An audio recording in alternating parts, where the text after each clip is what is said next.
Good news on the economy today. Wages grew 0.9% in the March quarter, and over the year that's wage growth of it's gone up to 3.4%. That's well ahead of inflation. The Treasurer was boasting today. We've got wages growing and we've got inflation falling, and those are really the key elements of this soft landing that we have been engineering in our economy at a time of really substantial global economic uncertainty.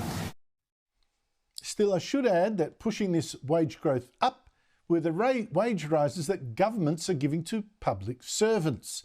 Public sector wages rose 1% in the quarter. Healthcare workers and people giving social assistance, their wages shot up 1.4%. They're wages that we have to pay for. Joining me is the political panel, Cameron Milner, former Chief of Staff to Labor leader Bill Shorten, and now Director of GXO Strategies. Today in London, special event for us.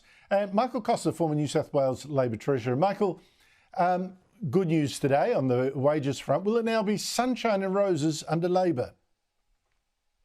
Well, I doubt that, Andrew. But look, they're certainly on the better end of the economic cycle. Inflation will come down over the next 3 years, and clearly that's going to lead to interest rates coming down.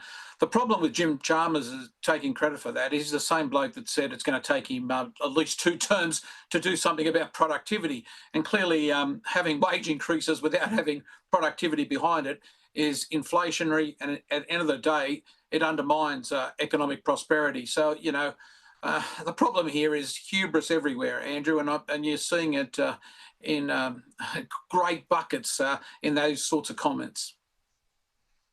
I should add that I think the last budget predicted inflation to rise up again a little next financial year before, yes, indeed, over the next 3 years coming down even further.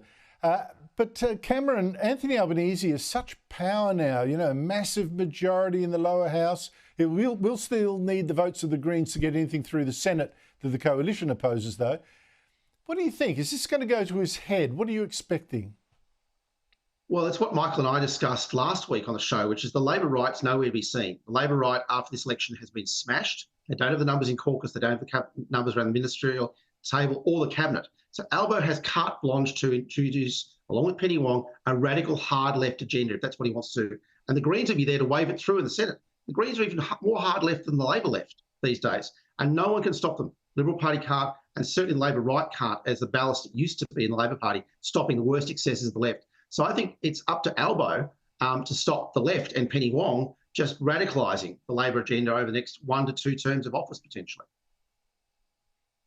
But I had the feeling so far, look, Michael, maybe Albanese doesn't actually know what the centre is, in a sense, a creature of the left, and the climate change thing, I think, will come a cropper. But that said, I don't think it's in his nature now to suddenly use this power to go even further than he promised. What do you think?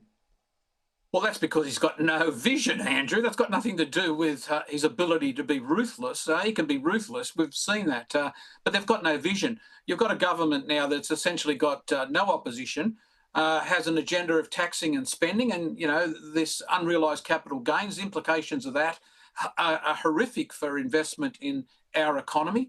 And you've got wasteful spending on pipe dreams. That hasn't changed, be it the climate pipe dreams or the sort of rebuilding Australia or whatever it was called. Rebuilding China's economy is more likely. And in a sense, you're going to see this wasteful spending leading to a decline in expenditure in areas that we need to expend, such as defence. So what we're going to get is posturing and virtue signalling, and Albanese with no vision. Cameron, Susan Lee, what are you expecting from her?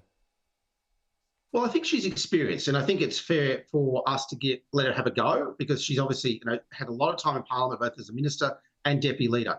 And let's not forget that Albanese is the one who makes it so easy for opposition sometimes. In his last term of government, he had a majority, but he gave it over to the opposition on so many easy issues. So I think Susan Lay's got a chance, but the Liberal Party got to unite behind her, and that's the great danger, is disunity is death.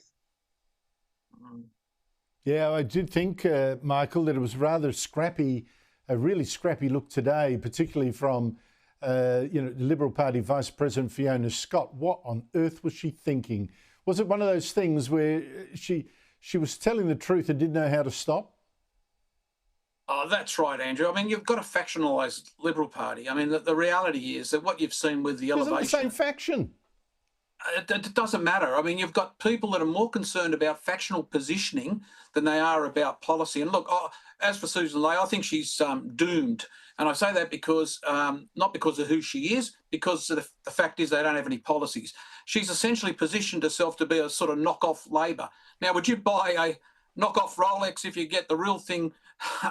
You wouldn't, would you? And that's what they're offering, and that will be their problem. I think the only thing that could save the Liberal Party, I think she'll be gone, by the way, in 18 months because of the factional positions within the Liberal Party. The only thing that can save this Liberal Party and this coalition is, I think, the National Party stepping up. They had a good election campaign. People forget that. They had a machine that operated. They won all their seats and they almost won some off Labor. So really there needs to be some pressure put on the Liberal Party to get its act together, both administratively and policy-wise from the National Party, even if they threaten to withdraw from the coalition agreement. The fact of the matter is they're going to be in opposition with Susan Ley for at least 9 years, the way they're going. Cameron, like you were in the office of Labor leader Bill Shorten in the campaign. When you are fighting the Liberals, do you think, oh gosh, the more they state real Liberal positions, the easier they are to defeat? Or do you think, oh cracky, they're coming to, they're being more Labor light, that's going to make it hard for us? Which is the harder foe? Well, and we were blessed that Malcolm Turnbull became the Liberal leader. So I don't think I can completely put that aside because Turnbull was the worst Prime Minister to campaign against. But no, I think you're right. I mean, I think Liberals are going to stand up for Liberal values. They've got to be the party of lower taxes. They've got to be there on social issues as well. So they've actually got to be a Conservative party again, rather than Labor light. Labor light might just buy the real thing, however bad that might be. No, the Liberals have actually got to stand up for Liberal values because I think that's where voters are, Andrew. I think voters haven't moved. The Liberal Party has.